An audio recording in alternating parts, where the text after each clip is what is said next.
Alhamdulillah nahmaduhu wa nasta'inuhu wa nastaghfiruhu wa natubu ilaihi wa na'udzu billahi min syururi anfusina wa min sayyiati a'malina.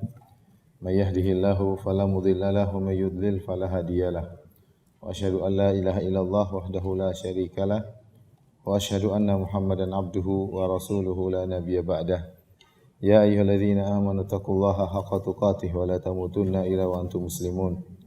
يا أيها الناس اتقوا ربكم الذي خلقكم من نفس واحدة وخلق منها زوجها وبث منهما رجالا كثيرا ونساء واتقوا الله الذي تساءلون به والأرحام إن الله كان عليكم رقيبا يا أيها الذين آمنوا اتقوا الله وقولوا قولا سديدا يصلح لكم أعمالكم ويغفر لكم ذنوبكم ومن يطع الله ورسوله فقد فاز فوزا عظيما أما بعد فإن أصدق الحديث كتاب الله وخير الهدى هدى محمد صلى الله عليه وسلم وشر الأمور محدثاتها وكل محدثة بدعة وكل بدعة ضلالة وكل ضلالة في النار.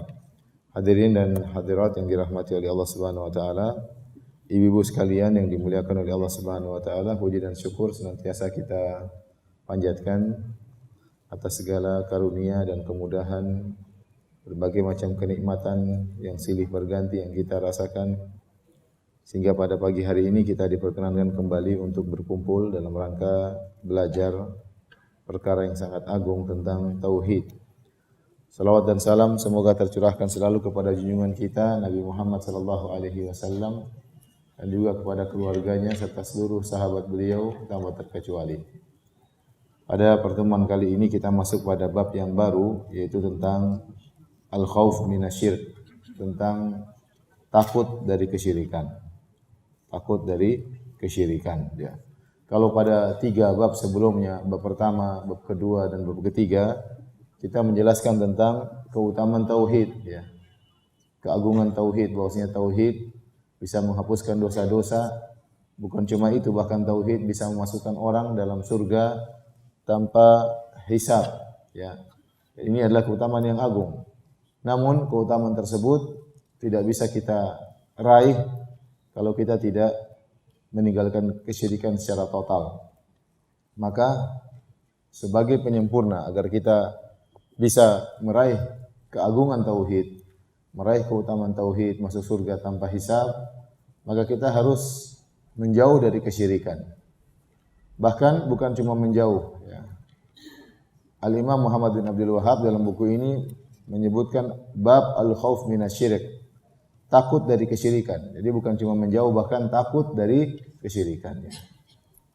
Ada seorang menjauh tapi mungkin dia tidak takut, tapi ini takut dari kesyirikan. Maka dia ingin menyampaikan kepada kita agar kita takut dengan kesyirikan. Bagaimana cara memunculkan dalam hati kita rasa takut terhadap kesyirikan? Umar bin Khattab radhiyallahu anhu pernah berkata, "Innama tunqadu ural Islam urwatan idza nasha'a fil Islam man lam ya'riful jahiliyah." Hanyalah terlepaskan simpul tali Islam sedikit demi sedikit jika tumbuh dalam Islam seorang yang tidak mengenal perkara-perkara jahiliyah. Jadi kalau seorang tidak mengenal syirik secara detail, dikhawatirkan dia akan terjerumus dalam kesyirikan tersebut. Ya. Bagaimana? Ya, kaifa yattaqi man la yadri ma yattaqi. Sebagaimana perkataan seorang, bagaimana seorang mau menghindarkan dari sesuatu yang dia tidak tahu apa yang harus dia hindari. Bagaimana seorang bisa menghindarkan dirinya dari sesuatu yang dia tidak tahu apa yang harus dia hindari. Nah, bagaimana seorang bisa menghindarkan dirinya dari syirik sementara dia tidak tahu tentang kesyirikan. Maka kita harus mengenal apa itu jenis-jenis dan contoh-contoh kesyirikan. Dan dengan menjelaskan kesyirikan maka akan semakin nampak apa itu tauhid. Sebagaimana pepatah berkata, "Ad-diddu yudhiru husnahu ad-diddu wa bididdiha tatabayyanu al-asya'." Dengan lawan kita akan tahu hakikat sesuatu dengan mengenal lawannya. Al-haq semakin jelas dengan mengenal kebatilan. Tauhid semakin jelas dengan mengenal kesyirikan. Apa itu kesyirikan? Semakin kita tahu tentang kesyirikan, semakin kita tahu tentang hakikat dari tauhid. Yang jadi masalah di zaman sekarang ini, banyak orang yang berpaling dari pembahasan tentang tauhid dan kesyirikan ya, dengan alasan bahwasanya sekarang sudah zaman modern. Ya, kalau namanya syirik itu zaman batu, ya, zaman dahulu, zaman nenek moyang. Sekarang orang sudah modern semuanya, ya udah naik pesawat, pakai HP, apa ada orang syirik ya. Kita bilang kesyirikan tidak berkaitan dengan kemodernisasi suatu zaman ya. Ya, orang-orang Jepang sangat modern tetap aja musyrik nyembah apa? Matahari. Orang-orang Hindu modernnya luar biasa, pakar-pakar IT tetap saja nyembah sapi ya. Jadi tidak ada hubungannya dengan modern dengan syirik atau tidak. Setan terus menggoda manusia untuk terjun dalam kesyirikan. Bahkan lebih dari itu, di zaman modern ini justru banyak orang yang ateis ya. Banyak orang semakin apa? Ateis ya. Jadi yang mengatakan bahwasanya zaman semakin modern syirik sudah hilang itu tidak benar ya. Itu tidak benar. Zaman sekarang ya modern seperti ini ya masih banyak yang percaya sama dukun ya. Masih banyak yang percaya sama sihir, masih banyak yang percaya sama jimat, masih banyak yang percaya sama ramalan bintang ya. Jadi pernyataan bahwasanya syirik sudah tidak ada itu tidak benar. Kemudian selain itu, ya sebagian orang juga mengatakan tidak usah kita bahas masalah firqah-firqah. Ngapain kita bahas Khawarij, ngapain kita bahas Mu'tazilah, ngapain kita membahas tentang Jahmiyah, tentang Syiah. Kita bilang ya harus dibahas ya. Para ulama dahulu membahas, kita juga bahas. Dan bahwasanya firqah-firqah tersebut masih ada sampai sekarang. Ada yang masih eksis dengan namanya, ada yang masih eksis dengan pemikirannya. Meskipun namanya mungkin sudah tidak ada ya. Syiah masih eksis dengan nama dan pemikiran. Khawarij ya, mungkin enggak ada yang ngaku sebagai Khawarij ya. Tetapi pemikiran Khawarij masih ada. Demikian juga banyak orang tidak mengaku sebagai Mu'tazilah, tapi pemikiran Mu'tazilah masih banyak. Pemikiran Mu'tazilah masih banyak. Al-Imam Abu Hasan Al-Asy'ari berkata, "Wa qalatil Mu'tazilah al-istiwa bimakna al-istila." Al-istila ya, istawa bermakna istaula. Kata Abu Hasan Al-Asy'ari dalam kitabnya Maqalatul Islamiyin, orang-orang Mu'tazilah berkata istiwanya Allah artinya menguasai, istaula ya. Dan masih banyak orang-orang yang mengartikan istiwa dengan menguasai, bahkan sebagian para dai-dai ya di media sosial mengatakan demikian. Dan ini pemikiran Mu'tazilah ya. Dan masih banyak pemikiran menyimpang tentang masalah takdir, masalah iman. Jadi kita berusaha mengenal bukan cuma akidah Ahlussunnah, kita juga berusaha mengenal lawannya agar kita lebih kokoh berpegang teguh di atas akidah Ahlussunnah. Ya. Demikian juga kita mengenal tauhid dan kita juga berusaha mengenal lawan dari tauhid itu yaitu kesyirikan agar kita bisa kokoh berpegang teguh di atas tauhid.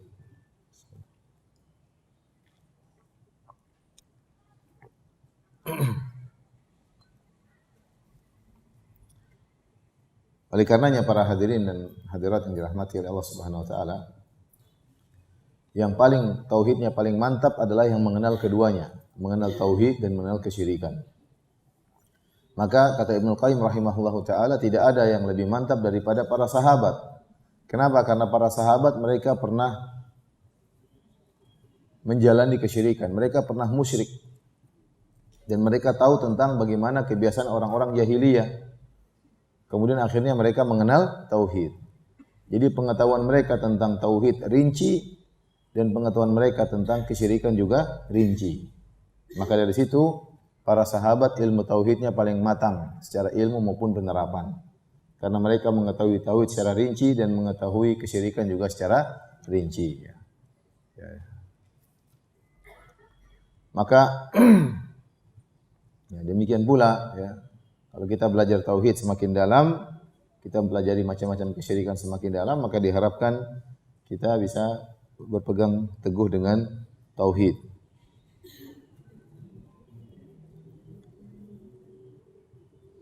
Lihat perkataan Ja'far bin Abi Thalib kepada Raja Najasyi, saya nukilkan ya. Sekitar halaman 90 berapa? 93. Kata Ja'far bin Abi Thalib, "Ayyuhal malik, wahai sang raja, Raja Najasyi. Kunna qauman ahla jahiliyatin na'budul asnam." Kami dahulu adalah kaum jahiliyah, kami menyembah berhala. Wa na'kulul maitata wa na'til fawahish, kami dahulu makan bangkai, kami melakukan perbuatan keji. ya zina dan macam-macamnya. Wa naqta'ul arham, kami memutuskan silaturahmi. Wa nusi'ul jiwar, kami buruk dalam bertetangga. Ya'kul qawiyyu minadh dha'if, yang kuat makan yang lemah. Fakunna ala dzalik hatta ba'atsallahu ilaina rasulan. Demikianlah kondisi kami orang-orang jahiliyah sampai Allah mengutus kepada kami seorang rasul minna, dari kami. Na'rifu nasabahu, kami tahu nasabnya. Wa sidqahu, kami tahu kejujurannya. Amanatahu wa afafahu, kami tahu bagaimana amanahnya dan harga dirinya. Fada'ana ila Allahi wahidahu, maka dia pun menyuruh kami untuk kepada Allah untuk mentauhidkan Allah. Wa na'budahu, agar kami menyembah Allah semata. Wa nakhla'a ma kunna na'budu nahnu wa aba'una min dunihi minal hijarati wal authan, dan agar kami melepaskan diri dari sembahan yang disembah oleh kami dan nenek moyang kami, seperti menyembah batu dan berhala. Jadi ya, terakhir dia berkata, wa amarna an na'budallaha wahdahu la nusyrika bihi syai'a, dan memerintahkan kami, Rasulullah memerintahkan kami untuk beribadah kepada Allah semata dan agar kami tidak berbuat syirik sama sekali. Jadi demikianlah para sahabat, mereka kenal betul tentang bagaimana rusaknya zaman jahiliyah, kemudian mereka kenal betul bagaimana indahnya Islam. Jadi akhirnya Islam mereka sangat kokoh. Baik, kita akan masuk pada bab tentang al-khauf minasyirik, yaitu takut kepada kesyirikan. Syirik secara bahasa artinya sekutu, ya. Jadi kalau kita istilah ada buat syarikat dagang, atau syarikat dagang yaitu kita bersyarikat dengan teman kita, sama-sama pasang modal misalnya, sama-sama punya saham, itu namanya bersyarikat, bersekutu dalam perdagangan. Itu namanya syarikat dagang, ya. Syirik artinya demikian, bersekutu, ya. Oleh karenanya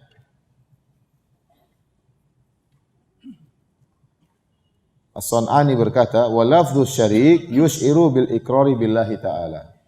Kata As-San'ani dalam kitabnya Tathhirul I'tiqad, lafal syirik itu menunjukkan bahwasanya orang-orang Arab dahulu mereka mengakui adanya Allah Subhanahu wa taala. Karena namanya syirik kepada Allah berarti mengambil sekutu bagi Allah. Jadi secara bahasa, kalau orang hanya menyembah selain Allah, secara bahasa itu bukan orang musyrik. Kapan dikatakan orang itu musyrik? Kalau dia menyembah Allah dan menyembah selain Allah. Itu namanya baru syirik. Karena syirik artinya mengambil sekutu. Makanya dalam Al-Quran, la tusyrik billah, jangan kau sekutukan sesuatu dengan Allah. Ya. Jangan kau sekutukan sesuatu dengan Allah. Allah berfirman, wa annal masajida lillahi fala tad'u ma'allahi ahada. Sungguhnya masjid-masjid itu hanyalah milik Allah, maka janganlah kau berdoa bersama Allah selain Allah. Jadi jangan kau berdoa kepada selain Allah bersamaan dengan kau berdoa kepada Allah. Allah menggunakan kata bersama. Fala tad'u ma'allahi ahada. Janganlah kau berdoa kepada selain Allah bersamaan engkau berdoa kepada Allah. Karena itulah syirik. Jadi lafal syirik itu memberi isyarat bahwasanya orang yang melakukan kesyirikan itu dia beriman juga kepada Allah. Dia mengakui Allah sebagai Tuhan, tetapi dia mengambil tandingan bagi Allah Subhanahu wa taala. Makanya merupakan salah persepsi orang-orang yang menyangka bahwasanya orang-orang jahiliyah dahulu mereka tidak tahu Tuhan. Itu enggak benar. Ya, dalam buku-buku sirah sering kita baca Abu Jahal kalau bersumpah demi Allah. Orang kafir bersumpah demi Allah banyak, ya. Bahkan Abu Jahal waktu terjadi perang Badar dia berdoa kepada Allah, Allahumma ayyuna aqta'u lirrahim wa atana bima lam na'rif fa ahinhul ghadah. Jadi Abu Jahal berdoa kepada Allah, ya Allah, kata Abu Jahal, ya, siapa yang lebih memutuskan silaturahmi, saya atau Muhammad, dan datang dengan perkara yang baru yang kami tidak tahu, maka hancurkanlah dia, wahai ya Allah. Jadi Abu Jahal berdoa kepada siapa? Kepada Allah. Ya. Jadi mereka mengenal Allah, maka Allah kabulkan doanya. Abu Jahal doanya gimana? Ya Allah, siapa di antara kami, saya dan Muhammad yang lebih memutuskan silaturahmi, maka hancurkanlah dia. Karena Abu Jahal memandang Nabi Muhammad yang telah memutuskan silaturahmi. Dengan menyuruh kepada tauhid, dia telah memporak-porandakan hubungan antara kabilah-kabilah Quraisy, bahkan antara suami dengan istrinya, antara ayah dengan anaknya, ya. Gara-gara dakwah Muhammad terjadi ya pemutusan silaturahmi. Oleh karenanya Abu Jahal berdoa demikian. Makanya Allah berfirman dalam surat Al-Anfal, in tastaftihu faqad ja'akumul fath. Ya. Kata Allah Subhanahu wa taala, kalau kalian minta keputusan, maka telah datang keputusan bagi kalian. Ayat ini disebutkan oleh para tafsir gara-gara Abu Jahal berdoa, ya Allah, hancurkanlah antara aku dan Muhammad, siapa di antara kami yang paling memutuskan silaturahmi. Allah kabulkan, ternyata Abu Jahal yang dihancurkan. Demikian juga tatkala Abraha menyerang Ka'bah, maka orang-orang Quraisy mereka berdoa di Ka'bah, minta perlindungan dari Allah Subhanahu wa taala. Maka Allah pun membela Ka'bahnya, dan ini diketahui oleh mereka seluruhnya. Jadi masalah orang-orang Quraisy percaya kepada Allah itu sangat masyhur. Sampai mereka berhaji, mereka dahulu juga umrah, mereka juga apa? Berhaji, mereka mengagungkan Ka'bah, ya. Hanya saja selain mereka beribadah kepada Allah, mereka juga berbuat syirik. Makanya di Ka'bah juga ada patung-patung untuk disembah. Sampai di zaman Nabi sekitar Ka'bah ada 360 patung, ya. Jadi jangan disangka namanya orang musyrik tidak beribadah kepada Allah. Orang musyrik itu beribadah kepada Allah, namun juga beribadah kepada selain Allah. Ya.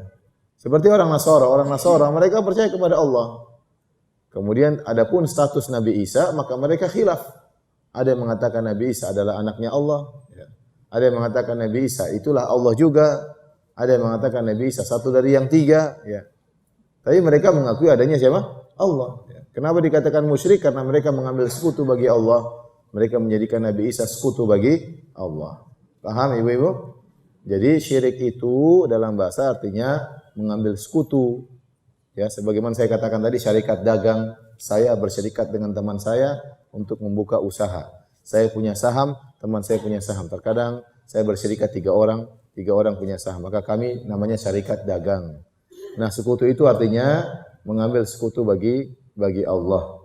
Ya, selain menyembah Allah, juga menyembah selain Allah. Selain berdoa kepada Allah, juga berdoa kepada selain Allah. Jadi itulah namanya syirik.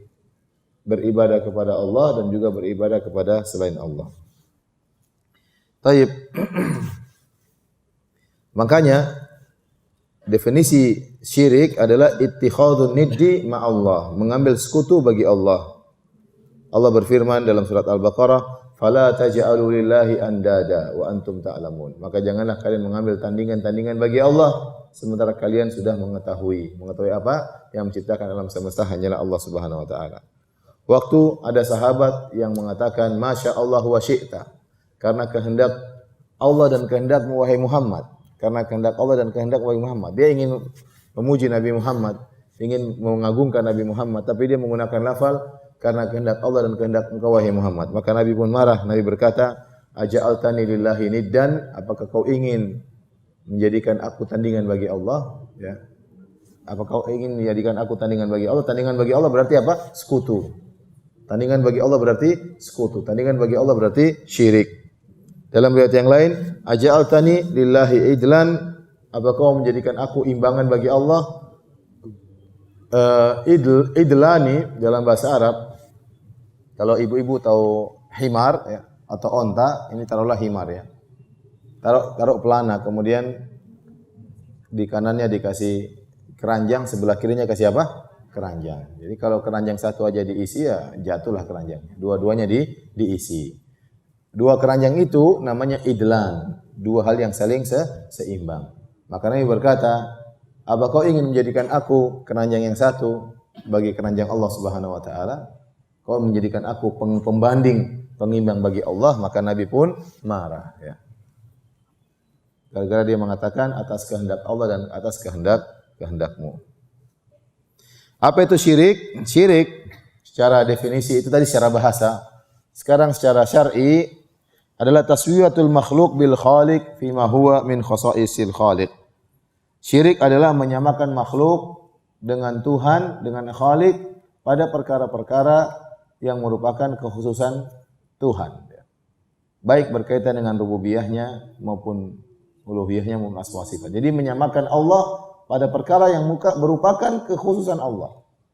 Contoh menyamakan makhluk untuk disembah. Masalah penyembahan itu hanyalah kekhususan siapa? Allah. Menyamakan makhluk dengan Allah dari hal mengatur alam semesta, tidak bisa. Yang mengatur alam semesta itu cuma keistimewaan siapa? Allah. Tidak ada perkara yang di luar aturan Allah Subhanahu wa taala. Atau menyamakan makhluk dengan Allah dari sisi ilmu gaib. Padahal kita tahu yang tahu ilmu gaib cuma siapa? Allah. Maka ini semuanya syirik.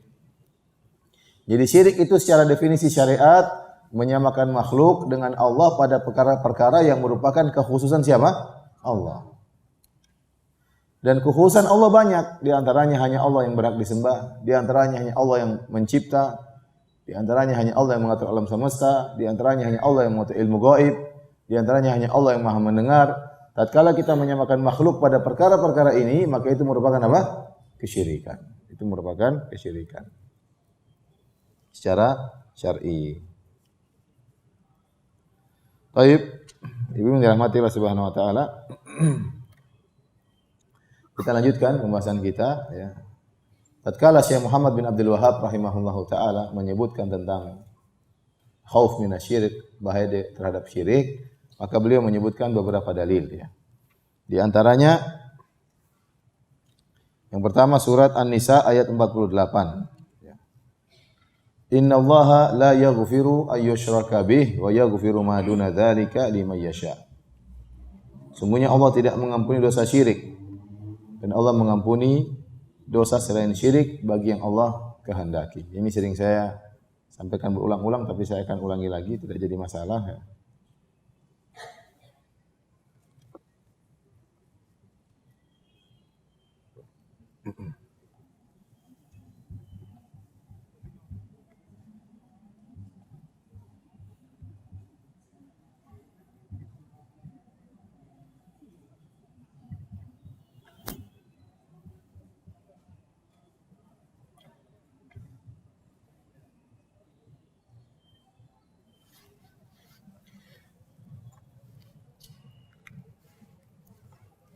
Allah berfirman, sungguhnya Allah tidak mengampuni dosa kesyirikan.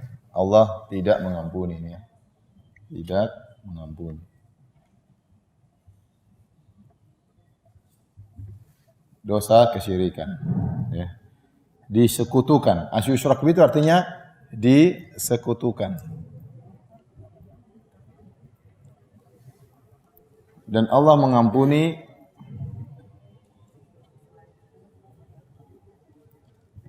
selain syirik.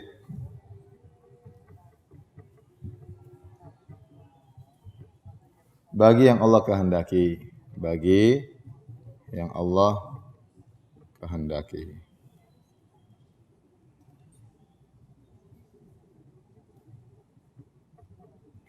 Ya, ini sering saya sampaikan ya.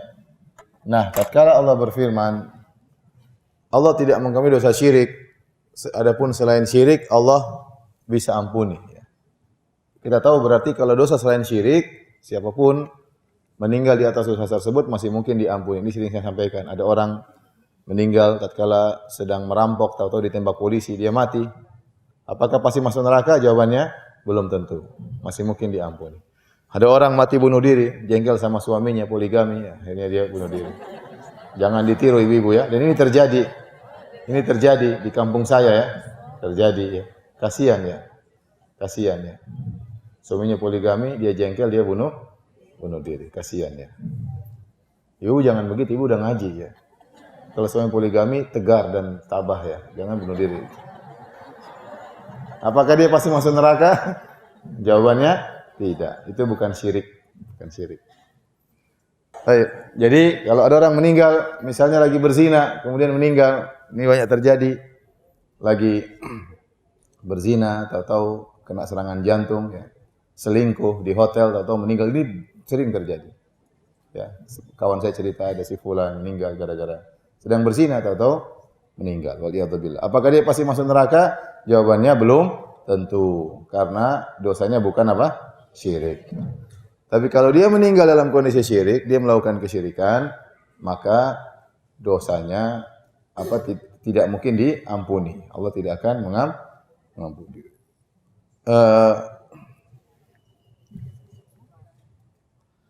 Di sini ada khilaf di kalangan para ulama.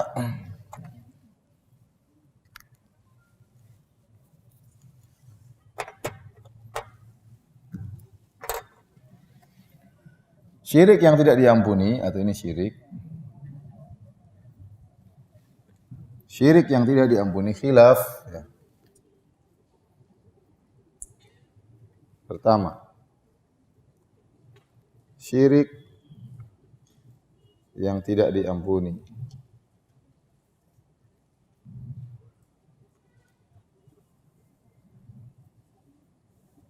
Apakah termasuk syirik kecil?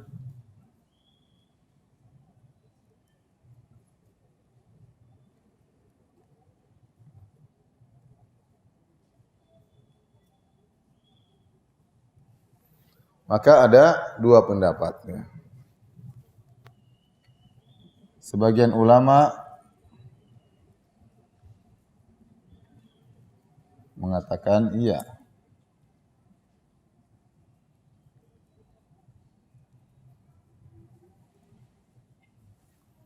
Sebagian ulama mengatakan tidak termasuk.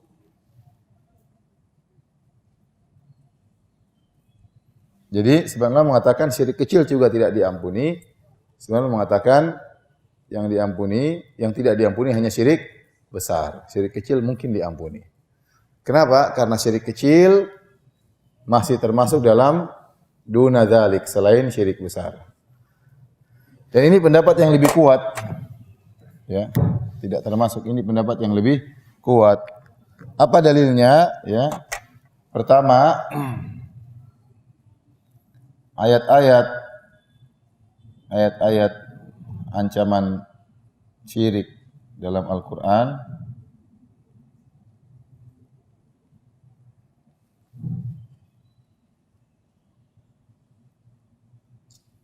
konteksnya selalu tentang syirik akbar.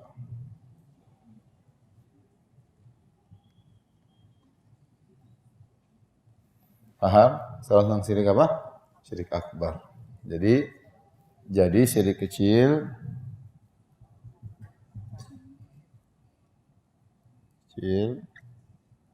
masih mungkin diampuni.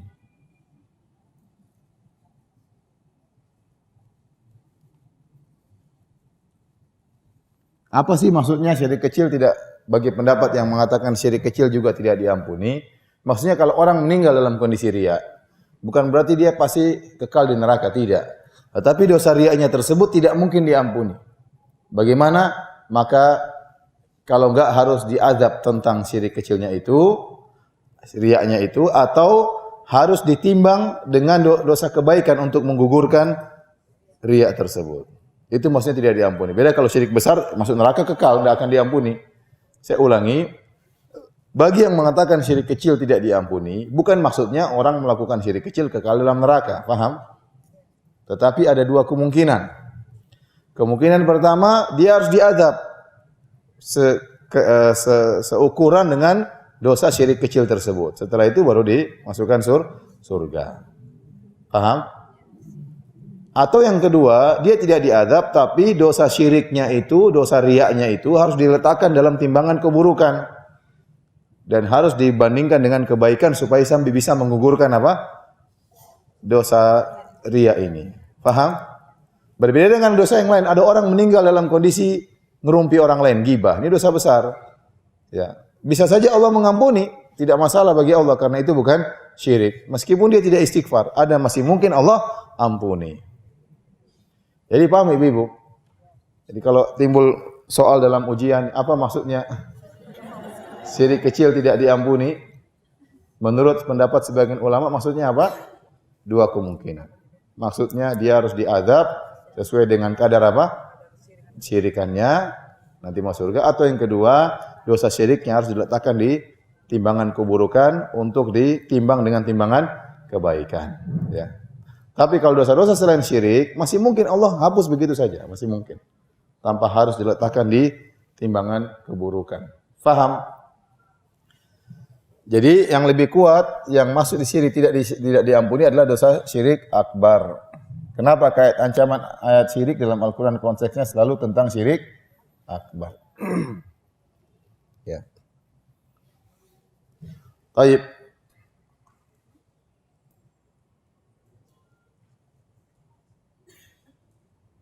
Saya sebutkan banyak dalil dalam buku, bisa dibaca ya. Karena 1, karena 2, karena 3, karena 4. Nanti dibaca aja sendiri. Kemudian perkara berikutnya, yang kedua, jika seseorang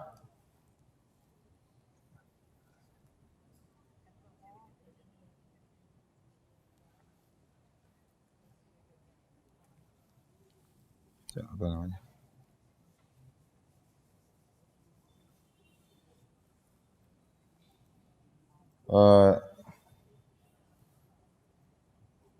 Di antara bahaya syirik besar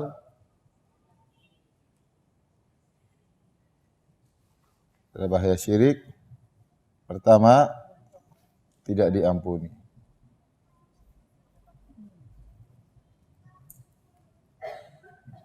Yang kedua, pelakunya kekal di neraka.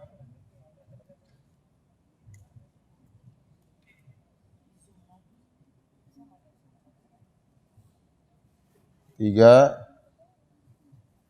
ya, pahalanya semua gugur.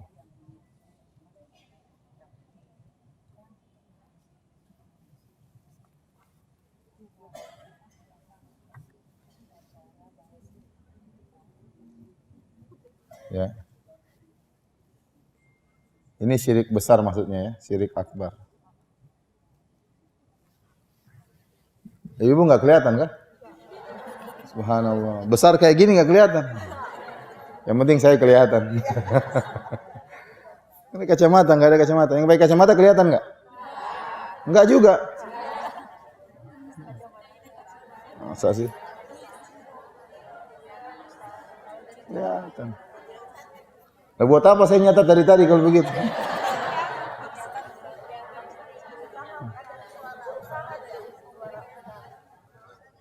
Baik, saya enggak apalah, saya bacain ya. Di antara bahaya syirik akbar, kalau meninggal tidak akan diampuni. Konsekuensinya pelakunya kekal di neraka jahanam. Kemudian pahalanya semua akan gugur. Pahalanya semua akan gugur. Ya. Kata Allah, la in asyrakta la yahbatanna amaluka wa la takunanna minal khasirin. Kalau engkau berbuat kesyirikan maka akan gugur seluruh amalanmu. Ya. Timbul khilaf di kalangan para ulama, apa maknanya gugur? Pahalanya semua akan gugur tatkala syirik. Ya. Bagaimana jika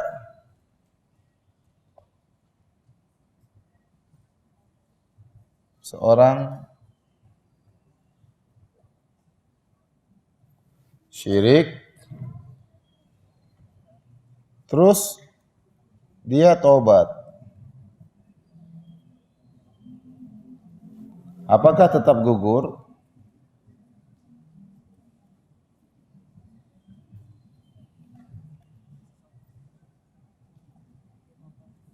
Amalan-amalannya sebelumnya?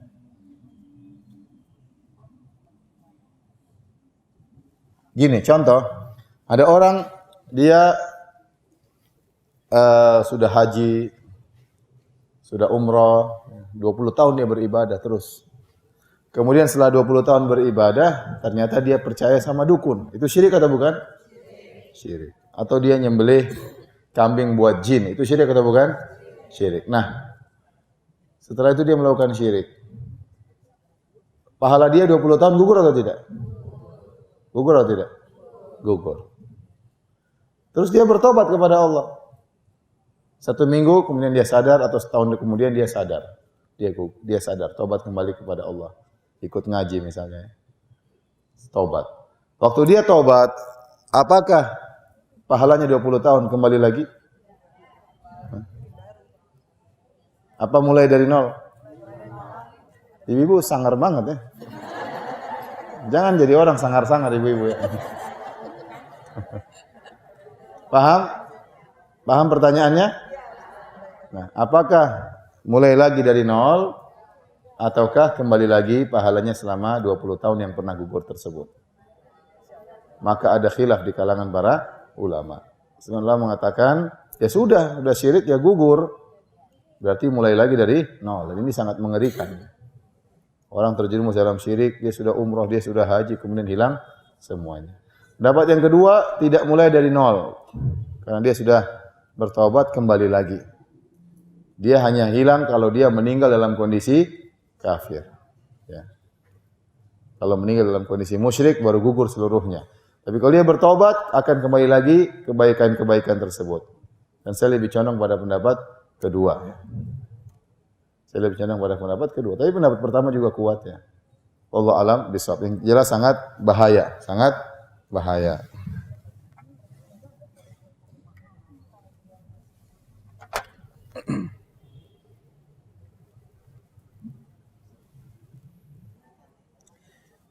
Tapi kita lanjutkan dalil kedua tentang perkara yang buat kita takut kepada kesyirikan. Itu doanya Nabi Ibrahim alaihissalam, wa junubni wa baniya an na'budal asnam. Ya Allah, jauhkanlah aku dan anak keturunanku dari menyembah berhala, dari kesyirikan. Perhatikan di sini ibu-ibu.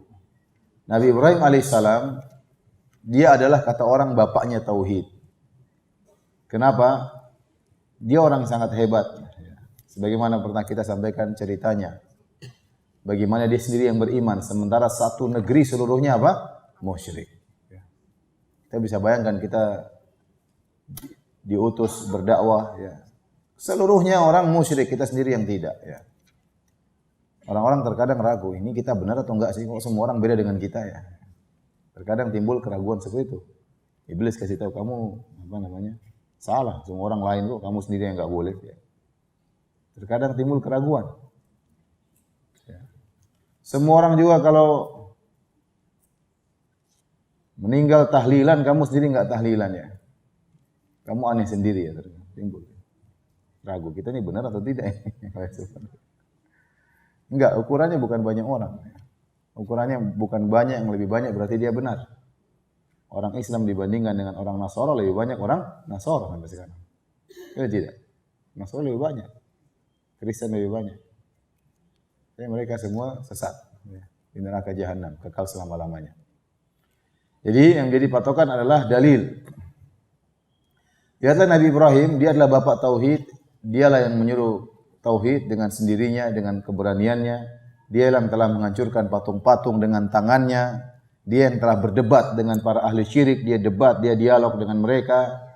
Meskipun dia yang melakukan itu semuanya, dan dia bahkan ditolong oleh Allah, dilemparkan dalam api, kemudian dia selamat. Ini semua memperkuat tauhidnya. Saya ulangi, Nabi Ibrahim, dia sendiri yang bertauhid di kampungnya. Orang tuanya ngusir dia, semua keluarganya apa? Mengusirnya. Ya. Yang kedua dia tadi apa? Dia yang menghancurkan apa? Patung-patung, berhala-berhala. Dengan tangannya langsung dihancurkan patung-patung tersebut. Yang ketiga, dia yang mendebat apa? Mereka. Dia debat membela tauhid, mendebati mereka. Dia mendebati orang-orang yang menyembah berhala dan dia juga berdebat dengan orang menyembah benda-benda langit. Yang keempat, dia dikasih mukjizat luar biasa. Tatkala orang-orang ahlu syirik semuanya satu dunia ya kumpul untuk membunuh dia, dibakar kerajaan tatkala itu Raja Namrud untuk menyuruh bakar dia, ternyata dia selamat. Itu pun sudah 4 ini dia lakukan, dia masih takut dengan syirik. Dia masih takut dengan syirik. Ya. Ibu-ibu mendebat aja takut, enggak punya ilmu. Ngancurin patung enggak berani. Ya. Terus apa lagi? Ya. Dapat mukjizat juga belum ada. Terus masih pede dengan tidak takut dengan syirik. Paham ya, Bu? Ya, Nabi Ibrahim ini luar biasa ya. Itu pun dia masih berdoa, wa junubni, ya Allah jauhkanlah aku. Dia tidak mengatakan jauhkanlah murid-muridku, jauhkanlah anak-anakku, jauhkan aku dulu. Dan itu doa, orang kalau berdoa, dianjurkan doa untuk dirinya sendiri. Ini kayaknya perlu dicatat Ibu ya. Ya. Karena ibu-ibu pelupa.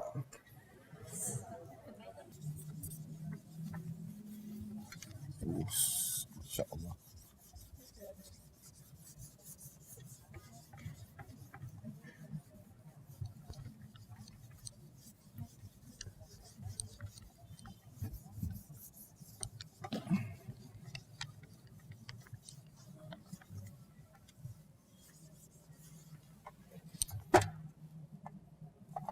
Jadi Allah berfirman, Ibrahim berkata, wa junubni wa baniya an na'budal asnam. Rabbi innahunna adlalna katsiran minan nas. Ya Allah, sungguhnya para berhala itu menyesatkan banyak manusia. Ya. Perhatikan di sini kata Nabi Ibrahim alaihissalam, ya Rabbku jauhkanlah aku, ya. Jauhkanlah aku. Perhatikan sini, aku dan keturunanku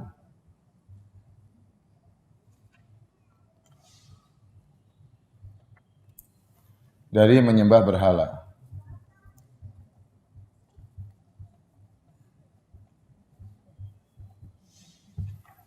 Ini yang berdoa Ibrahim, doanya Nabi Ibrahim, ya. Jadi keistimewaan Ibrahim tadi apa?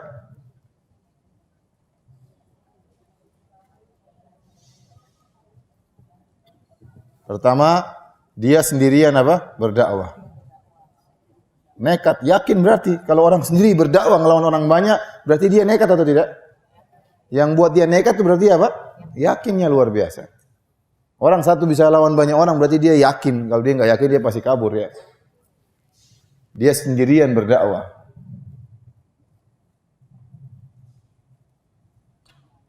Ya, menunjukkan keyakinannya yang mantap.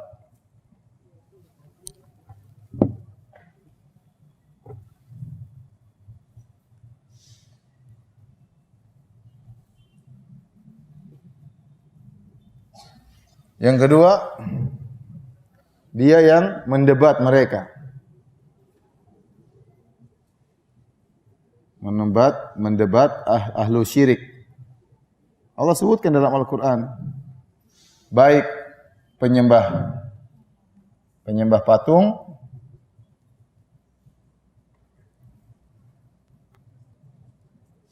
maupun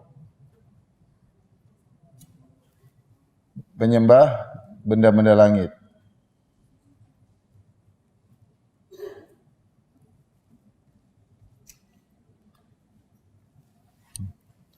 Yang ketiga, apa tadi Ibu? Dia yang langsung menghancurkan patung-patung.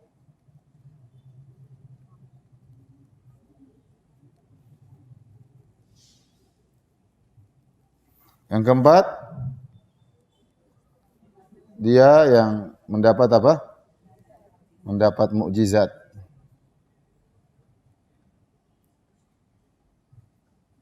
Ya. Di hadapan para ahli syirik. Perhatikan, meskipun Nabi Ibrahim memiliki keistimewaan yang luar biasa ini, tetap saja dia berdoa dengan mengatakan apa? Jauhkanlah apa? Aku, jauhkanlah aku. Baru dia mengatakan jauhkanlah aku dan anak keturunanku. Berarti dia takut.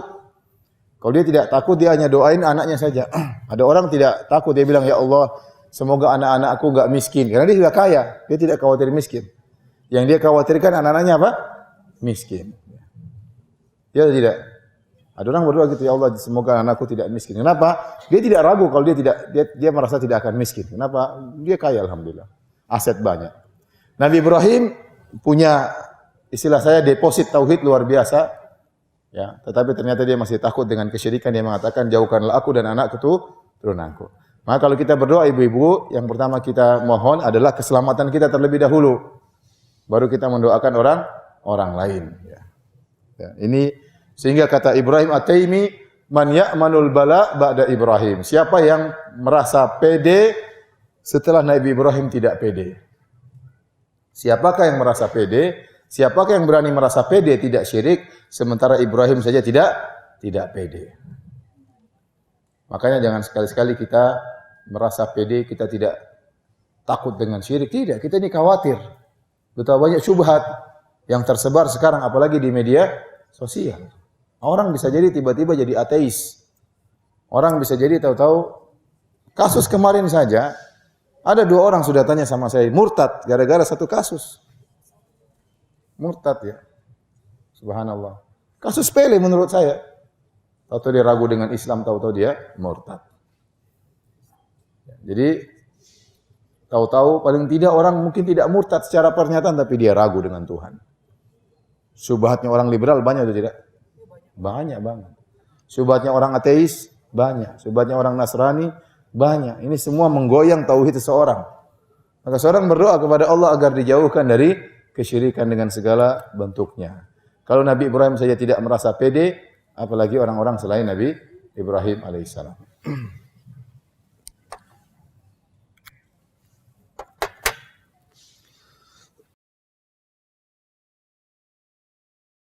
Makanya di antara doa yang dipanjatkan oleh orang beriman dalam surat Al-Imran ayat 8, mereka berdoa, Rabbana la tuzigh qulubana ba'da idh hadaitana. Ya Rabb kami, janganlah kau simpangkan hati kami setelah kau beri hidayah kepada kami. Karena hati ini bisa menyimpang. Nabi Muhammad SAW sering berdoa, Ya muqallibal qulub, tsabit qalbi ala dinik. Ya Allah, tegarkanlah hatiku di atas agamamu. Ya. Wahai zat yang bolak-balikan hati manusia. Maka seorang istrinya bertanya kepada Ummu Salamah, Ya Rasulullah, terlalu banyak engkau membaca doa ini. Kata Nabi SAW, Inna qulubal ibad baina usbu'aini min asabi'ir rahman yuqallibuha kaifa yasha. Sungguhnya hati manusia itu ya berada di antara 2 jemari Allah, Allah bolak-balikkan sesuai yang Allah kehendaki. Insya'a aqamahu wa insya'a azaghahu. Kalau Allah berkehendak Allah luruskan, kalau Allah berkehendak Allah simpangkan. Maka sungguh banyak syubhat di zaman sekarang ini, zaman media sosial. Ya, kalau seorang baca, sok tahu, pengin tahu, ya dengar ceramah-ceramah yang enggak beres, akhirnya apa? Hatinya terkena syubhat.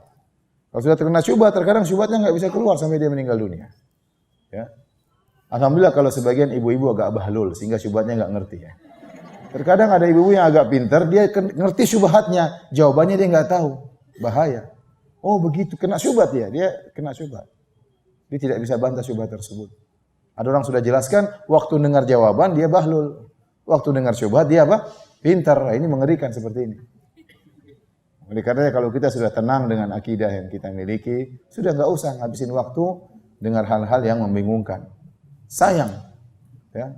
Jangan bermain api dengan masalah syubhat. Ya. Kata seorang ulama, ya, in kunta tukhatir fa khatir bi ayyi syai' wala tukhatir bi dinik. Kalau kau ingin berspekulasi, silakan spekulasi dengan segala apapun, enggak ada masalah.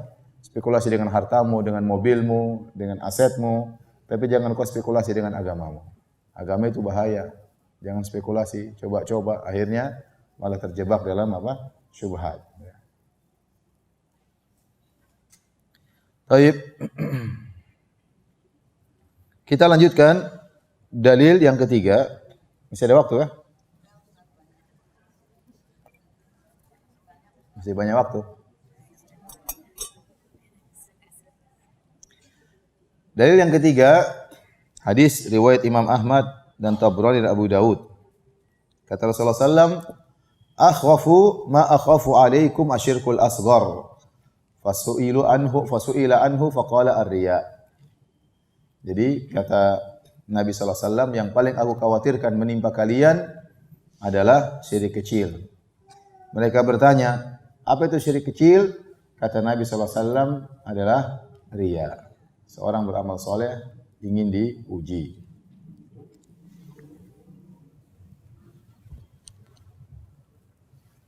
Baik, Kita lanjutkan. Kata Nabi,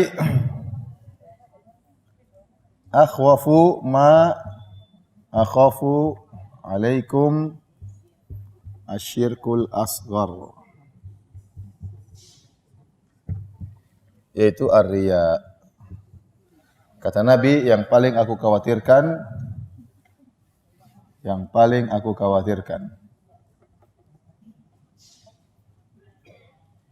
aku takutkan menimpa kalian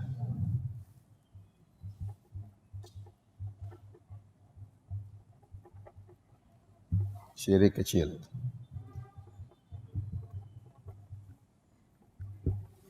Syirik kecil lihat apa? Riya. Baik. Saya ingin tanya sama ibu-ibu.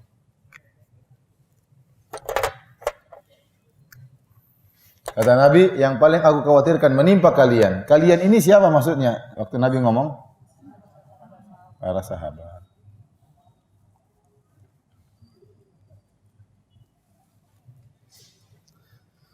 Kenapa Rasulullah SAW paling takut para sahabat riya? Kenapa? Karena riya itu yang diserang orang-orang yang soleh. Riya itu menyerang orang-orang yang soleh. Kalau tukang maksiat mau riya apa ya? Tukang zina, mau riya zina. Tukang riba, apa yang mau dia riakan? Justru riya itu adalah penyakit yang menyerang orang-orang yang beramal soleh. Banyak orang beramal soleh yang sholat, rajin di masjid bisa riya. Yang umroh tiap tahun apalagi bisa riya. Yang umroh 5 tahun sekali aja riya, apalagi yang tiap tahun. Yang haji tiap tahun bisa riya. Yang dakwah ke sana sini juga bisa riya. Pamer saya dakwah sehari berapa kali, saya dakwah ke sana ke sini, bisa riya, macam-macam. Yang hadir banyak juga bisa riya. Ya. Yang hadir cuma 5 orang saja bisa riya, apalagi yang hadir banyak. Ya. Jadi riya itu menyerang orang-orang yang saleh. Ya. Ya. Orang aja poligami riya, istri saya 4. Terus maksud lu ngejek gua gitu. Ada seorang ustadz ketemu saya.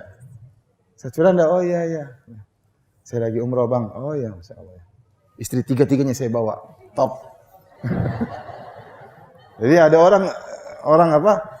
Orang poligami juga bisa apa? Riya. Padahal amal soleh itu harusnya disembunyikan. Baik. Saya enggak bilang begitu ya. Baik. Jadi kenapa Nabi mengatakan yang paling aku takutkan menimpa kalian ya para sahabat. Para sahabat orang-orang soleh. Kenapa ditakutkan khawatir riya? Karena mereka orang soleh. Riya itu tidak menimpa orang-orang yang tukang maksiat. Koruptor tidak riya. Ya. Iya. Malu dia. Yang riya itu orang-orang yang soleh. Maka hati-hati ibu-ibu. Kalau Nabi khawatir menimpa para sahabat, apalagi menimpa kita. Ya, menimpa kita yang pas-pasan seperti ini ya. Maka riya itu bisa menimpa orang yang ikut pengajian. Oh, saya ikut pengajian ini loh, bangga. Ikut pengajian ini loh ya. Atau panitia, oh saya panitianya ya. Atau yang ngantar ustadz, saya ngantar ustadznya, cuma ngantar doang riya. Hati-hati ya. Jadi amal soleh tidak boleh untuk dibanggakan, tidak boleh untuk diriakan. Kita berharap wajah Allah Subhanahu wa taala. Jadi maka wajar jika Nabi mengatakan yang paling aku khawatirkan menimpa kalian adalah apa? Riya. Karena Nabi ingin menjaga tauhidnya sahabat, jangan sampai mereka terkena riya. Karena kalau orang sudah kena riya, amal soleh dia sebanyak apapun tidak ada manfaatnya. Letih-letih kayak apapun, duit banyak keluar apapun, ya, capek seperti apapun, kalau enggak ikhlas percuma. Orang haji ya sudah ngumpulin duit banyak, naik ikut travel plus sampai 300 juta misalnya ya. 300 juta sekian. Sekarang sebagian travel haji gila harganya ya. 300 juta ya. Saya juga kaget ya. Kemudian dia sudah capek dari Mina ke Arafah, lempar jamarat panas-panas. Kemudian dia hanya ingin diakui sebagai Pak Haji. Rugi. Semua usaha dia tidak ada manfaatnya, hilang. Ya. Tidak ada manfaatnya. Kalau orang tersebut riya. Kemudian Nabi mengatakan syirik kecil. Syirik kecil berarti bukan syirik apa? Syirik besar. Ini dalil bahwasanya syirik terbagi menjadi dua. Syirik kecil sama syirik besar. Apa bedanya syirik kecil dengan syirik besar? Bedanya apa? Beda. Kalau syirik kecil, syirik besar menggugurkan seluruh pahala, ya. Tadi kita sudah jelaskan kan? Menggugurkan seluruh pahala tanpa terkecuali. Kalau syirik kecil hanya menggugurkan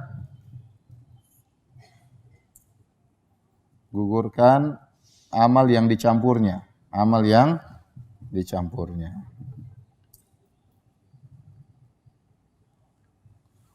Kalau syirik besar tadi tidak mungkin diampuni.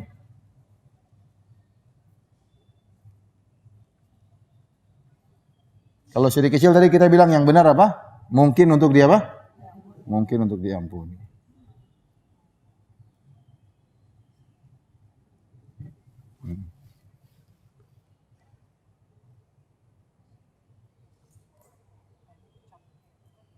Yang dicampurnya.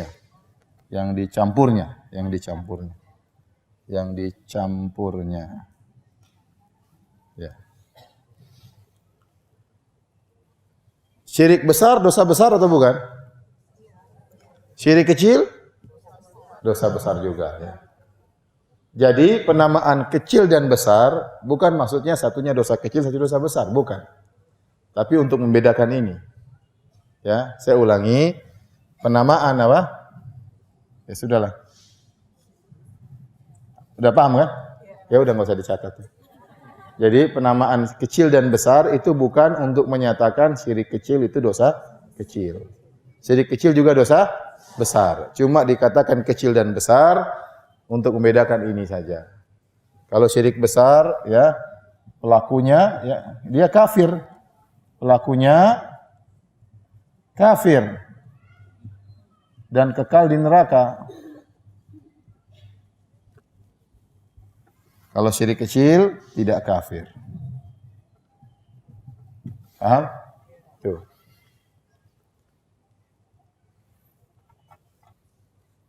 Paham sampai sini? Kita lanjutkan. Kemudian kata Nabi ar-riya. Apa itu riya? Ar-riya diambil dari ra'a yurai riya'an. Jadi wazan fa'ala, ya. Yufa'ilu fi'alan, ya. Artinya memperlihatkan. Ro'a artinya melihat, tapi ro'a artinya memperlihatkan. Bahasa keren kita, bahasa now, memamerkan. Ya, nunjukin. Ya. Bukan nunjukin, cuma beritahu, ya. Orang bilang bukannya riya, cuma kasih apa? Kasih tahu, ya. Dengan niat untuk diakui. Dengan niat untuk diakui, itu namanya riya. Jadi dengan niat untuk apa? Dengan niat untuk dipuji atau diakui. Itu namanya riya.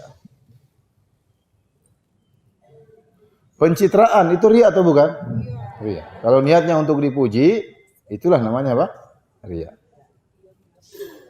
Tetapi perlu diketahui, riya ini berkaitan dengan masalah agama, bukan masalah dunia. Kalau ada orang ingin menunjukkan bahwasanya dia seorang bupati yang benar dari sisi dunia, enggak ada masalah. Yang penting dia jangan makan puji. Dia tunjukkan kinerja dia masukkan dalam televisi kinerja dia, enggak ada masalah. Yang dimaksud riya adalah perkaitan dengan masalah apa? Agama. Ibadah, ya. Perkara ibadah. Perkara dunia, ada orang tanya, "Ustaz, saya kerja di kantor, Ustaz. Saya sudah ngerjain gini, apa saya diem-diem saja? Bos enggak usah tahu." Ya kasih tahu, Bos. Kalau enggak kau enggak dapat gaji dari bos.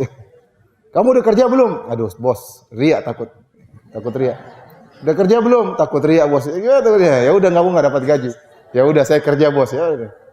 Jadi kalau perkara dunia tidak mengapa kita memberitahu dalam rangka untuk kinerja. Tapi bukan untuk sombong-sombongan, sombong tercela, ada baik perkara dunia maupun perkara akhirat tercela. Tapi sekedar memberitahu dalam masalah dunia, bukan dalam rangka untuk sombong, tapi menunjukkan kinerja, nggak ada masalah. Contoh, seorang yang ikut tender, dia kan pamer atau tidak? Artinya dia sebutin, saya dengan proyek ini, saya bisa hanya membutuhkan dana sekian. Dia tender. Ya. Berarti dia nunjukin kan, nggak ada masalah, karena memang perkara dunia, itu bukan riya. Riya itu masalah apa? Ibadah.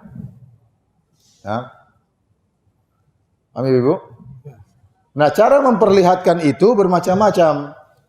Cara memperlihatkan ya.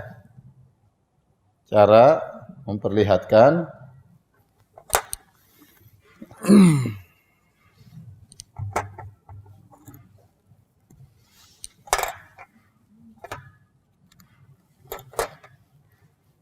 cara riya atau memperlihatkan bermacam-macam. Di antaranya diomongin. Itu yang disebut dengan sum'ah. Ditontonin. Ditontonin ya, ditontonkan apa ditunjukkan. Itu namanya apa? Riya. Ada dua, diomongin, ditunjukin. Dan di antaranya dengan misalnya ditulis di status ya. Diomongin ini contohnya apa? Di status-status. Facebook, Twitter, sama ini juga ditunjukkan juga bisa dengan di status sama. Foto masukin ke Facebook, ya. Foto masukin ke Twitter. Ya. Alhamdulillah umrah sama suami. Ria atau enggak? Oh, enggak Ustaz, saya cuma bahagia, bersyukur kepada Allah ya mudah-mudahan. Tapi kalau untuk pamer maka bahaya. Saling komentar, wah suaminya soleh banget mbak ya. Boleh kenalan, repot. Maka jangan salah, jangan sembarang pamer suami. Kalau nanti ada akhwat lain yang tertarik, ya salah sendiri. Ya. Paham? Jadi ini caranya dengan di status-status, diomongin, carakan, ya. Macam-macam ria itu caranya. Di internet saya ada tulisan judulnya ria terselubung, apa? Riya terselubung ya. Jadi ada silakan baca riya terselubung. Firanda.com.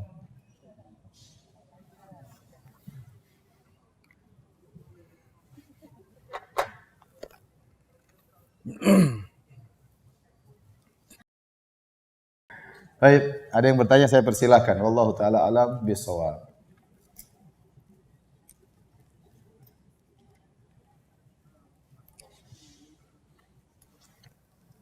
Silakan kalau yang bertanya. Oh, belum ya?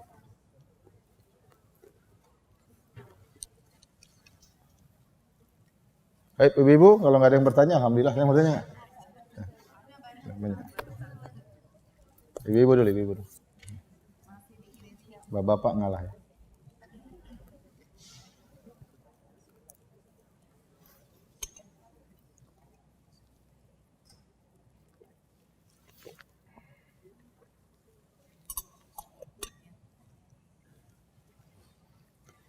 Jika seorang sering mengupdate status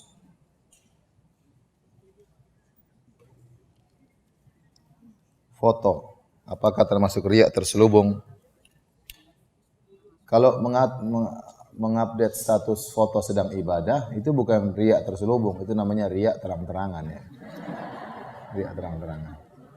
Kalau terselubung itu nggak nampak riya. Ya. Contoh, seorang dai bercerita. Ini tidak terselubung. Oh, saya kemarin ke kampung sana, Masya Allah. Sunnah sudah berkembang. Yang hadir ramai banget gitu. Seakan-akan dia memuji tentang dakwah. Padahal dia ingin memuji diri sendiri. Bahwasanya kajian yang hadir apa? Banyak. Itu namanya riya terselubung. Paham Ibu? Ibu nggak paham, ibu nggak pernah jadi dai. Kita yang lebih tahu ya. Niatnya untuk menjelaskan tentang indahnya sunnah tersebar di mana-mana atau untuk memuji diri sendiri hanya Allah yang tahu. Itu namanya riya terselubung. Tapi kita nggak boleh nuduh orang. Ini hanya untuk introspeksi diri sendiri. Ya. Itu namanya riya terselubung. Contoh riya terselubung. Si fulan itu ya, kalau kita lagi kumpul-kumpul, lagi minta sumbangan, pelit sekali dia cuma kasih 100 rupiah misalnya. Nah, ini namanya riya terselubung. Maksudnya apa? Kalau saya enggak, saya 100 ribu saya kasih ya. Jadi menjatuhkan orang lain dalam rangka meninggikan diri sendiri. Si fulan itu sholat subuh nggak pernah saya lihat. Berarti di masjid nggak pernah kelihatan. Orang yang dengar berarti tahu, oh kalau saya ini sholat subuh selalu berjamaah. Atau dia mengatakan, si fulan itu kalau sholat subuh selalu terlambat, rakaat kedua baru datang. Kalau saya berarti selalu rakaat pertama. Itu namanya riya terselubung. Banyak cara riya terselubung, banyak. Si fulan kemarin itu mengejek saya, sekarang coba kualat. Luka dia terjatuh dari motor kualat. Ya. Terus ente orang hebat. Ya. Gara-gara orang jatuh luka, kemudian berarti ente dibela Allah. Ya. Ya, berarti ente berarti wali misalnya. Ya. Ya. Hati-hati, itu namanya riya terselubung. Adapun memamerkan foto ya di depan Ka'bah, foto masukkan di Facebook, itu bukan riya terselubung. Itu riya apa? Terang-terangan. Tapi tidak boleh, saya ingatkan ibu, kita waktu membahas tentang salah riya, kita tidak boleh nuduh orang, itu masalah hati orang. Kita bicara tentang diri kita, jangan sampai kita pamer-pamer. Bahagia, nggak ada yang tahu. Lebih baik yang tahu cuma Allah, itu bahagia. Kenapa sih pingin dikomentari sama orang? Penyakit hati, pingin dikomentari sama orang. Taruh foto supaya dikomentari sama orang. Ya ngapain? Nggak usah.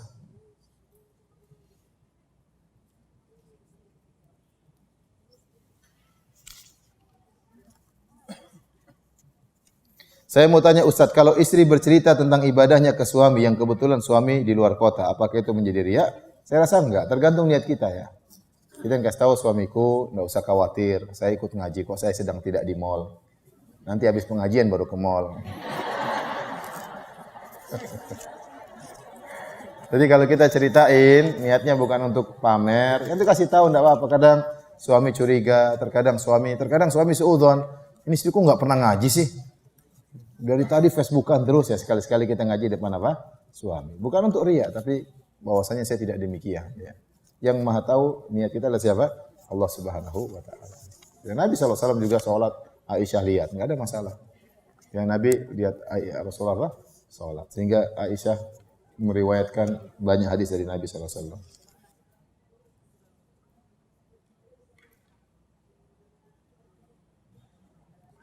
Sihir. Pak Ustadz, kakak saya terkena penyakit sihir dan tidak kunjung sembuh. Sudah berobat kemana-mana, terkadang ragu untuk pergi berobat ruqyah, takut salah, malah menjadi syirik besar. Adakah saran Pak Ustadz? Ya saya rasa pertama dia bertobat kepada Allah dari segala dosa, zikir pagi petang, dan jangan lupa untuk ruqyah. Ya. Ruqyah sendiri boleh, kita ruqyah kakak kita nggak ada masalah. Ya. Atau dia minta ruqyah, ada masalah kepada orang yang ahli ya. Dengan harapan semoga cepat sembuh, namun dia gantungkan hatinya bahwasanya menyembuhkan hanyalah Allah. Dari sini kita tahu ya, tatkala kita berobat sana sini enggak sembuh, kita tahu bahwasanya kesembuhan itu dari Allah Subhanahu wa Ta'ala. Tapi kita disuruh melakukan sebab. Melakukan apa? Sebab ya.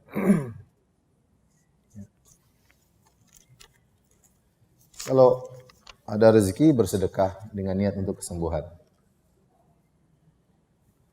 Ustadz, ketika seorang akan berangkat haji, umrah, sedangkan yang bersangkutan pamit pada tetangga, termasuk riya? Enggak. Anda tulis status pun bukan berarti riya ya. Tergantung niat Anda. Niatnya apa nulis status? Anda pamit sama tetangga ya bagus, kasih tahu, nanti dicari-cari tetangga ya. Utang belum bayar pergi-pergi. Kasih tahu, oh saya lagi umrah, misalnya saya lagi apa? Haji ya. Itu kasih tahu orang kantor, mereka enggak bingung cari di mana ini kok enggak ada kantor, kasih tahu ya. Enggak ada masalah ya. Yang penting niatnya bukan untuk riya. Yang penting niatnya bukan untuk riya. Ada orang tatkala pulang dari haji dia panggil orang, dia syukuran, alhamdulillah selamat. Kalau niatnya bukan untuk riya enggak apa-apa. Tapi kalau untuk pamer saya sudah haji itu masalah. Maka saya katakan tadi tidak boleh kita menilai niat orang lain. Ya, ya sudahlah diri kita itu untuk diri kita sendiri.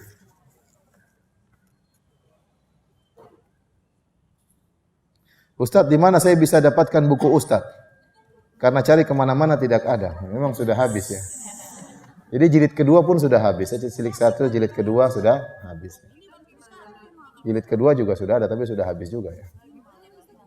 Masih nanti lagi. Jilid ketiga sedang disusun. Ya. Nanti kalau sudah habis baru kita cari jilid kedua.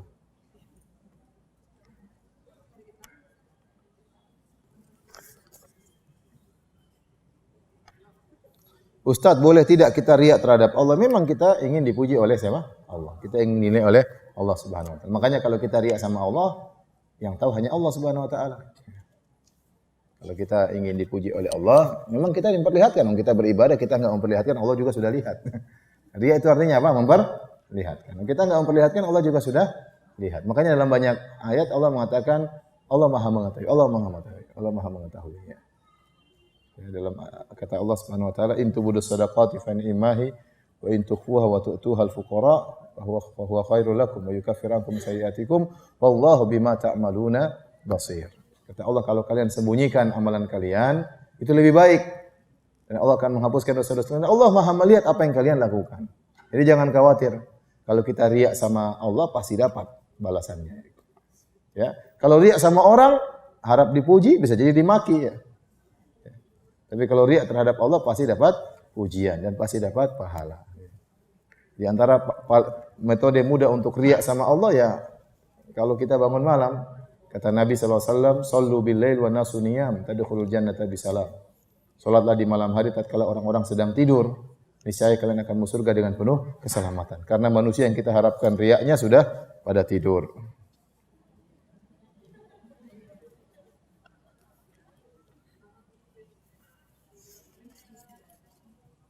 Ibu saya bertanya kepada seorang yang katanya ustadz, lalu dikasih bacaan-bacaan yang disimpan di bawah bantal untuk menjaga rumah. Apa yang harus saya lakukan? Jika dinasihati sangat sulit. Enggak, jadi bacaan-bacaan tersebut bahaya, bisa jadi jimat. Bisa jadi bukan jimat, maka tidak sunnah. Sunnahnya kita baca. Ya. Sunnahnya kita baca. Al-Quran sunnahnya kita baca, bukan kita pajang. Bahkan dipajang itu dibenci tanpa dibaca. Wa qala ar-rasulu ya rabbi inna qaumi ittakhadhu hadzal qur'ana mahjura. Berkata Rasul mengadu kepada Allah, ya Allah, ya Rabbku, sungguhnya kaumku menjadikan Al-Quran ini perkara yang ditinggalkan. Ya, cuma dikumpulin enggak dibaca. Itu tercela, ya. Taruh di bawah bantal, apalagi tulisan Al-Quran juga enggak sopan, masa tulisan Al-Quran ditaruh di bawah bantal. Kita bantalin, kadang ngiler situ, macam-macam. Jangan, jadi tidak kurang sopan. Saya katakan dibaca, doa-doa yang Rasul ajarkan dibaca. Baca surat Al-Baqarah di rumah, baca doa sebelum tidur. Ya. Sering sholat sunnah di situ, insya Allah tidak diganggu oleh syaitan. Tapi kalau di rumah isinya sinetron, musik-musikan, ya syaitan demen rumah-rumah seperti itu.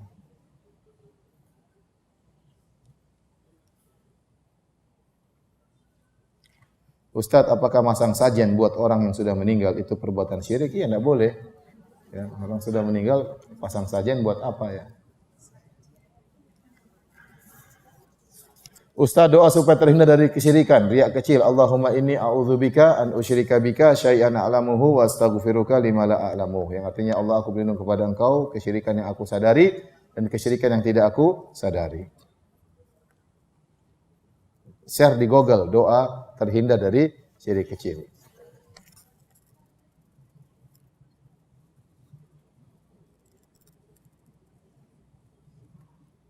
Saat di luar negeri ada tarot. Saya mengantar teman untuk ke tempat itu. Hanya ingin tahu bagaimana proses tarot. Tarot itu apa? Hah? Apa? Oh. Saya hanya ingin tahu bagaimana proses tarot itu. Kalau ingin tahu, mudah-mudahan tidak mengapa. Tapi kalau coba-coba, enggak boleh. Jangan coba-coba syirik. Ya. Tapi kalau ingin tahu saja, ingin tahu prosesnya, mudah-mudahan tidak mengapa. Ustadz, afdolnya sepertiga malam itu jam berapa? Sepertiga malam ada yang mengatakan dari maghrib sampai subuh bagi 3. Ya. Dari maghrib sampai subuh bagi 3. Ada yang mengatakan dari maghrib sampai terbit matahari bagi 3. Paham? Jadi malam itu secara bahasa Arab dimulai dari terbenam matahari sampai terbit matahari. Kemudian bagi 3. Maka lihat kapan waktu azan maghrib dan kapan waktu syuruk. Setelah itu bukan waktu syuruk, apa ya? Waktu tulu syams, waktu terbit matahari. Ya, sunrise, kapan sunrise, kapan terbit terbenam matahari. Bagi 3 waktunya, sepertiga terakhir adalah sepertiga malam. Ada yang mengatakan 3, tidak, caranya dari terbenam matahari maghrib sampai azan subuh, tinggal bagi 3. Sepertiga yang terakhir adalah sepertiga malam yang terakhir. Ustadz, bagaimana cara kita mengatasi syirik kecil? Apa kiat-kiatnya? Di antaranya, jangan suka cerita amal soleh. Jangan cerita amal soleh. Jangan suka pajang status amal soleh. Ya. Jangan juga pasang amal soleh di status. Jangan suka cerita. Biasakan diam-diam aja. Kalau ada setan gelitiki suruh cerita, ya kita jangan tergelitik ya. Karena kalau kita sudah melakukan amal soleh, pasti setan datang suruh kita cerita. Akhirnya kita kepancing, kita cerita. Khawatirnya kalau kita banyak cerita, lama-lama terjerumus dalam riya. Apakah ancaman dari orang yang meninggalkan sholat fardu karena ketiduran, tapi saat bangun tidak diqadha? Ya, meninggalkan sholat dosanya besar. Ya. Dosa besar. Sehingga para ulama khilaf, apa hukum meninggalkan sholat? Sebagian ulama yang sangat keras mengatakan, meninggalkan satu sholat saja dengan sengaja, ya maka kafir. Ada yang mengatakan demikian. Ini pendapat sebagian ulama. Ada yang mengatakan tidak. Meninggalkan sholat secara total itu baru kafir. Tapi intinya sholat adalah ibadah yang sangat agung, maka jangan seorang sengaja meninggalkan sholat. Kalau dia pernah meninggalkan sholat, segera dia bertaubat kepada Allah Subhanahu Wa Taala, jangan diulang lagi. Ya Ustaz, bagaimana cara bertobat dari kesyirikan? Ya bertobat saja kepada Allah dan belajar tauhid supaya tidak kembali lagi pada kesyirikan.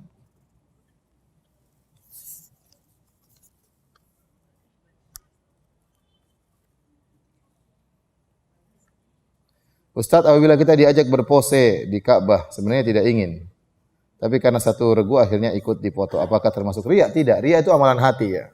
Saya katakan, seorang bisa jadi dia pajang fotonya di status, dia bukan riya ya. Tapi saya katakan itu rawan. Itu apa? Rawan. Ya, itu rawan. Tapi belum tentu dia riya. Mungkin dia ingin beri motivasi atau yang lain. Apakah keinginan untuk dipuji termasuk riya? Ya, timbul keinginan biasa, dia lawan.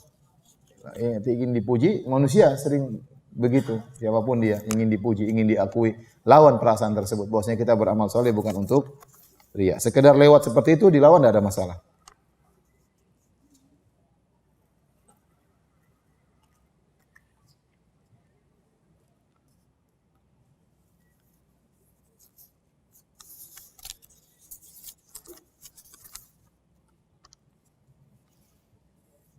Bolehkah menggabungkan 2 salat seperti qabliyah zuhur dengan tahiyatul masjid? Enggak usah niat tahiyatul masjid, langsung niat qabliyah apa? Zuhur. Jadi kalau ibu masuk ke masjid, enggak usah niat tahiyatul masjid. Niat qabliyah zuhur, niat qabliyah subuh ya. Langsung tahiyatul masjidnya sudah kena. Jadi enggak perlu tahiyatul masjid dulu baru qabliyah, enggak perlu, langsung qabliyah zuhur ya. Dan itu sudah mewakili tahiyatul masjid.